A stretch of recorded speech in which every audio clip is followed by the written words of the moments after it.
over there. Give me that. Hateful. Oh, wait a minute. Hateful. Here, look.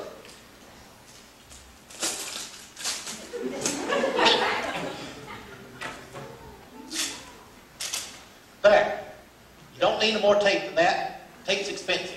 Now, Harold, that's not going to hold this box together to go overseas. Well, all right then. There. That ought to do it. What are you packing in that box anyway? Harold, it's my quilt for the Blanket Your World with Joy annual refugee quilt and blanket drive down at the church. You know I make one every year for the last 10 years. You did that again? Well, of course. Why bother? Because, Harold, it's Christmas time, and we should do things for others that need things.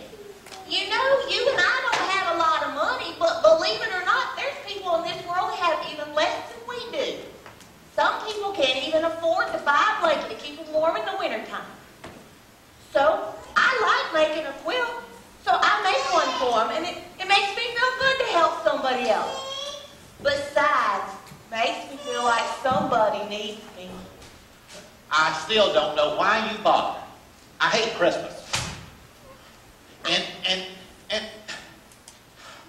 I hate Christmas. And besides, I certainly don't think that anybody needs us. I don't think anybody even cares if we're around anymore. Oh, Harold, don't be such a Scrooge. You know you really don't hate Christmas. Yes, I do, Ethel. I hate Christmas. Christmas ain't nothing but a bunch of people running around acting crazy, spending money they ain't got, for people they don't like, for gifts that nobody wants or needs. And the kids, kids are the worst. You spend an outrageous fortune on toys for young'uns that's got so much that they can't appreciate a gift when they get it. And if they do appreciate a gift when they get it, by the time they get grown, they've forgotten all about it. And they've forgotten all about you. And they can't even be bothered to show up for Christmas. Bunch of ungrateful, spoiled, rotten brats. Now, Harold, you know the kids would be here if they could. Our John's been out of work for months. Finally found some part-time work. But he can't afford to take off a week and come visit. And Ryan's mother's moved in with him and Janie, and she needs help day and night, bless her heart. Can't stay by herself an hour, much less a weekend. So maybe we will have to spend this Christmas by ourselves. But oh, Harold, we've had some mighty fine ones in our day.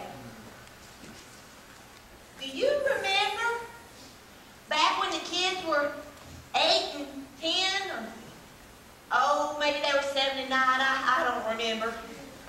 But it was Christmas Eve, and those kids were bouncing off the wall. I'd had just about all I could stand. They had got on my last nerve. So you came home, and you took them out to finish the Christmas shopping? When I know you really just wanted to get them out of my hair. You know, Harold, for such a rascal, you sure can be sweet. Yeah, I remember. Johnny was going to get a bicycle, and Janie was convinced that Santa Claus was going to bring her a pony. I had to ride them young'uns on that carousel 4 times to get their money off of it. By the time we come home, you was just sitting on the couch staring at that Christmas tree. And you shushed us up, made us all come sit on the couch, and just stare at the tree. I thought you lost your mind. But it wasn't long, and this little gray mouse come running out on one of them limbs, and he picked up that popcorn garland and started eating it one kernel at a time. I know, Harold. That mouse, he ate every kernel on that tree. It's a wonder he didn't bust. I don't know, every time I think of that. See, Harold, you really do like Christmas. No, I did like Christmas. Now, Christmas ain't nothing but a bunch of work and expense for nothing. Getting all them decorations down and put up, it just wears me out. And then, you just got to take it all back down and put it away again. Ain't ain't like somebody's going to actually see it. Nobody comes to visit us anymore. Now, take the Johnson's present. Now, they're going to have a dozen people over for Christmas. And Lord knows how many young'uns running around and screaming and hollering, making a racket. And 3 or 4 more dogs are there barking and running around with them. I know it, Harold. I've been seeing in that kitchen window, Sandy's been cooking for weeks, getting ready for all those people. And George, he's been working like a dog out in the yard, getting it all ready, pretty decorated, all that. You know, sure would be nice to have a Christmas like that again. But you know, Harold, Christmas is not about what you get. It's what you give. You should try it sometime. You might not be such a grouch. Ethel, I still do not understand why you spend hours on end on that quilt. How you go get it down to the church? Ain't neither one of us drive no more. Lord knows nobody's going to offer to take us to church. That quilt is going to sit there and gather dust from now on, just like that.